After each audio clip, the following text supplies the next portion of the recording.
Voilà, ce dimanche qui a été un peu long, je ne vous le cache pas, est terminé. Il a commencé par la victoire de cette épatante équipe de Clermont contre Lyon. Une équipe de Clermont qui, avec des moyens financiers et même humains très limités, fait des merveilles. Parce que c'est une équipe qui joue avec... c'est une équipe qui est coachée, c'est calme, ça joue de façon précise, rationnelle, et ça marche. Alors c'est vrai qu'en face, Lyon, qui avait fait un énorme exploit contre Montpellier dimanche dernier, a fait un non-match absolu, et vraiment dans cette équipe de Lyon, il y a des joueurs qui doivent dégager très loin de ce club parce qu'ils ont rien à y faire. Et je vais pas citer les noms parce que je pense que tout le monde les connaît, mais ça doit être très pénible de coacher une équipe comme ça, quoi.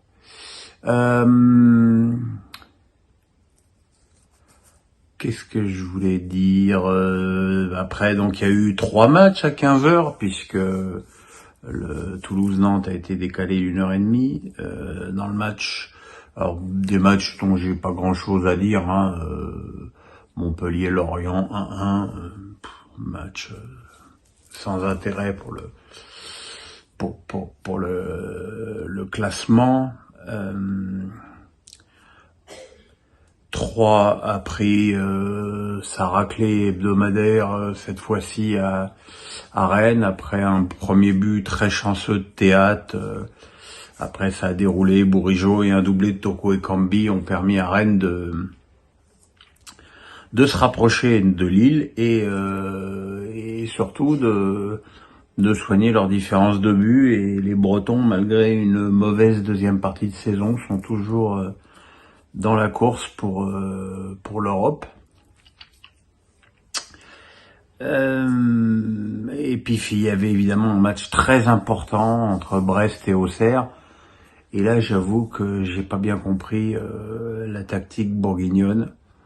Parce qu'aller jouer un match si important en jouant en 5-4-1 et en mettant des douves, des barbelés, des crocodiles partout pour pas en prendre un but, voilà, quand t'as une équipe comme Brest qui a quand même des arguments offensifs, tu finis par craquer, et sans un Radou assez exceptionnel dans les buts, Auxerre aurait même pu prendre une raclée en Bretagne.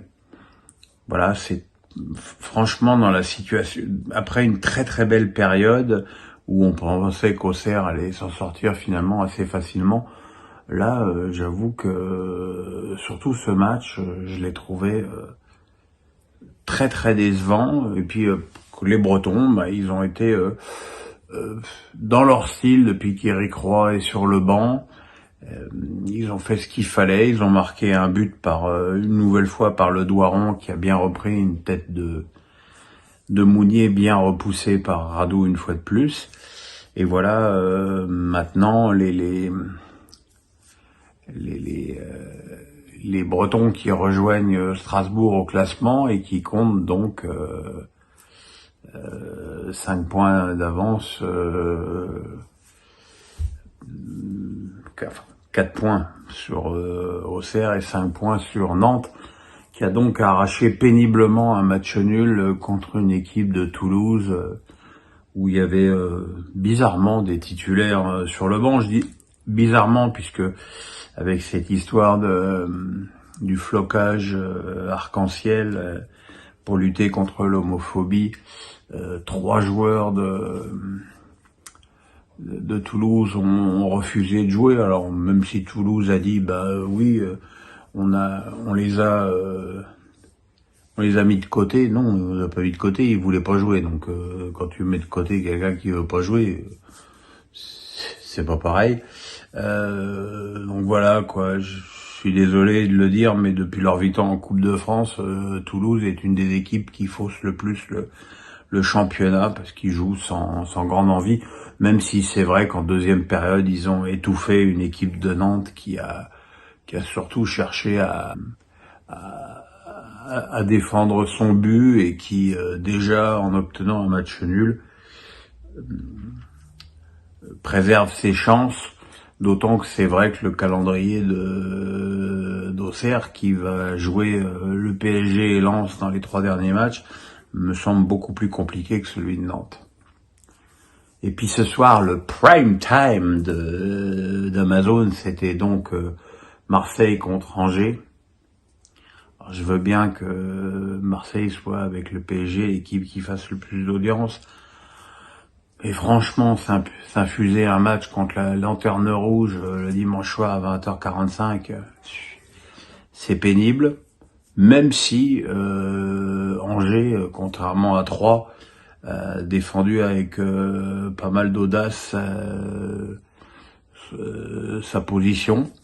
Il y a eu l'ouverture du score des Angevins sur un but en contre de Sima. Puis derrière, rapidement, Alexis Sanchez, bien servi par un petit centre-rentrement de Klaus, a égalisé. Et puis derrière, Dimitri Payet, qui pour une fois était titulaire, a marqué son 133e but en carrière, ce qui est à noter. Et puis ce qui démontre aussi que il a peut-être été injustement mis de côté par Tudor. De là, faire un titulaire avec le style de l'OM, ça me paraît compliqué. Mais de là à ce qu'il joue jamais ou les 5 dernières minutes, quasiment par charité, je pense qu'un joueur de cette dimension méritait autre chose. Puis le 3e but était marqué par Vertou sur penalty. Voilà, une victoire qui permet à l'OM de revenir à 2 points de lance. Et surtout de prendre ses distances quasi définitivement sur Monaco. Mais l'info, c'est que Lens est désormais assuré de finir en Ligue des Champions. C'est quand même une belle performance pour le club nordiste. Voilà les enfants, à demain pour Face à Pierrot. Portez-vous bien, je vous embrasse, bonne nuit. Soyez sages ou pas. Et le petit pouce bleu et on s'abonne. J'avais oublié hier. J'ai oublié de parler de Monaco-Lille, ce qui doit être un acte manqué, comme on dit chez Sigmund Freud. Tant ce match a été quasi insupportable à regarder. Un match mais chiant comme la mort. Ça faisait longtemps que j'avais pas vu une purge pareille. En première mi-temps, il s'est quasiment rien passé. En deuxième mi-temps, un tout petit peu plus, mais vraiment un tout petit peu. Voilà, un match quand même très décevant entre 2 équipes qui luttent pour des places européennes, et surtout pour Monaco qui était supposé jouer encore une place en Ligue des Champions, même si c'est vrai que maintenant eux aussi sont assurés d'aller en Europa League. Et que je pense que, sincèrement, ça correspond mieux à leur niveau que la Ligue des Champions.